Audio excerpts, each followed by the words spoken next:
We begin with Claire and Galus being thrown into the thieves' den, the underbelly of the world, with a prison gate above their head. It comes out that Galus admits that she killed her husband. She further explains that she loves Dougal and that he will come and rescue them.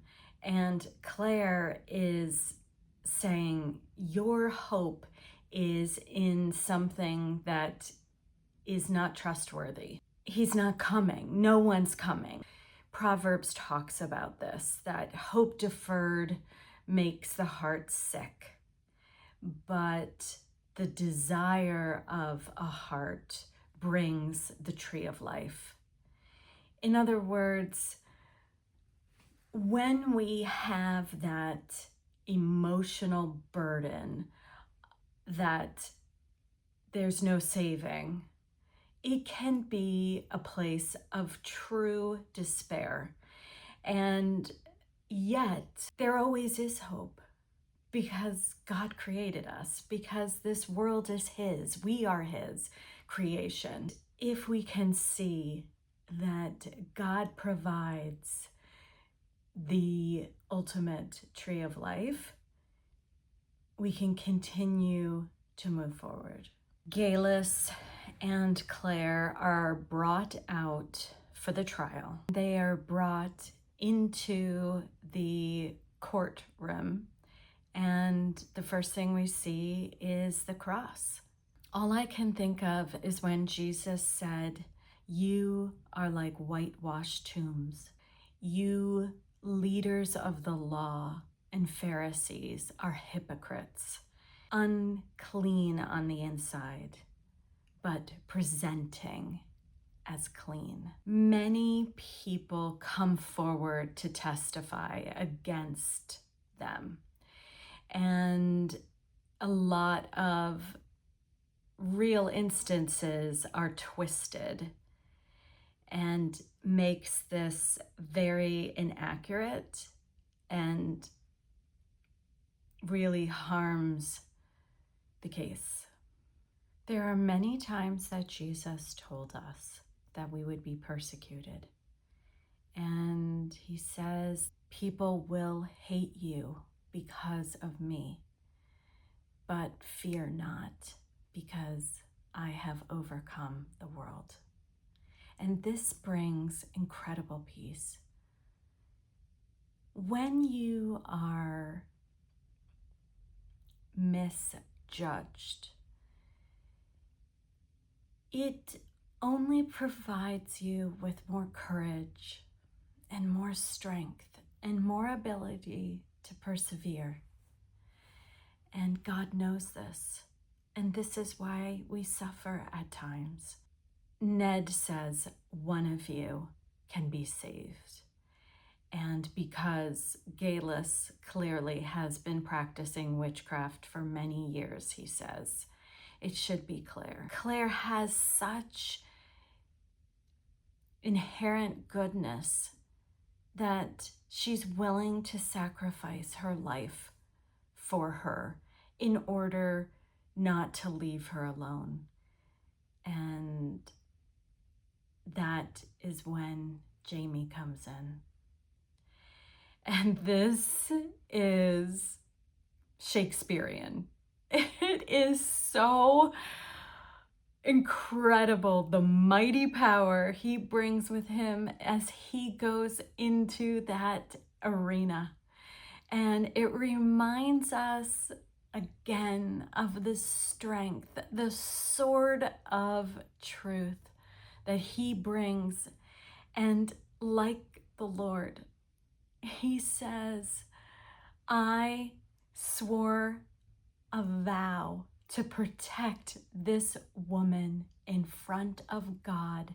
And if any of you have greater authority, which I highly doubt, you will let me move forward. And this is jaw-dropping, because Galus sees this is real love. This is what it looks like, fighting to the end. This echoes the story of Jesus when he goes to see the woman who is being convicted for adultery. He knows we are all like dust. He knows that all of this hatred and judgment has no place in what he wants to accomplish, which is to show us that there is not one among us who can cast the first stone. This is what happens in the end. Not one person is going to get past God's love, Jamie's love. This next sequence is really, really powerful. Jamie asks, "Are you a witch?" And he wants the truth.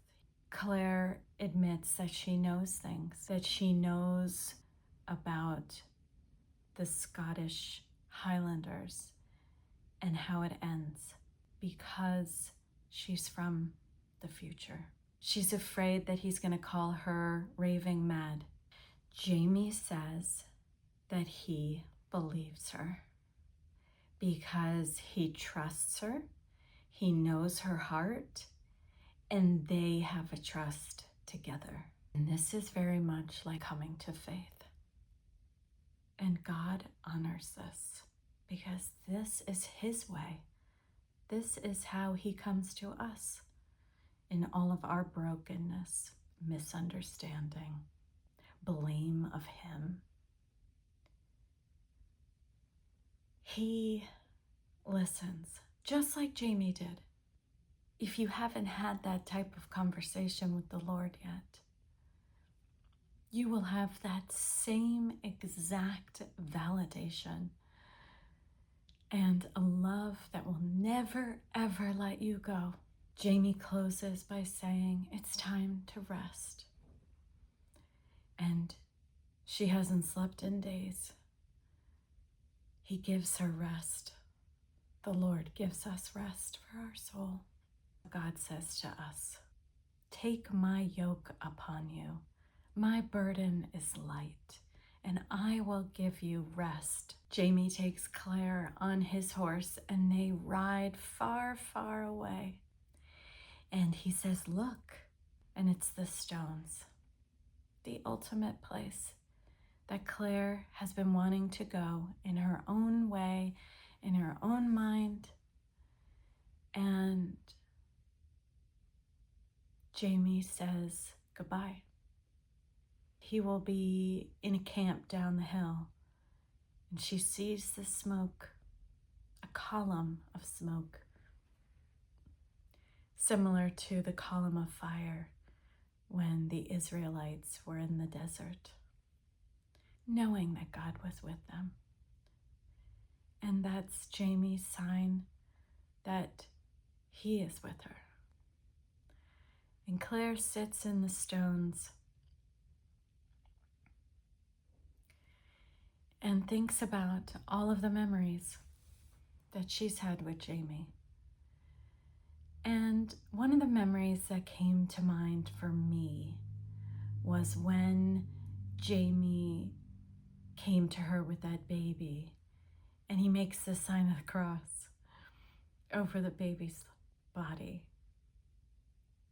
And would Frank have done that?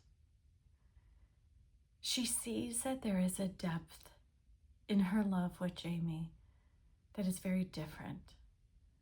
And it's something that really reminds us of the things of this world and the things of God.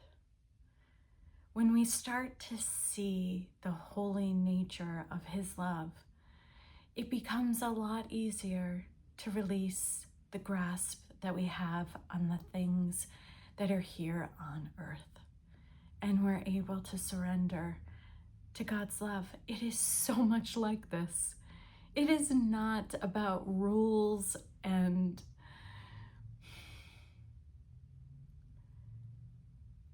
oftentimes people will say, when you want to follow his path of righteousness, that how can that be? It's so wrong. And yet it's not, because you have that love.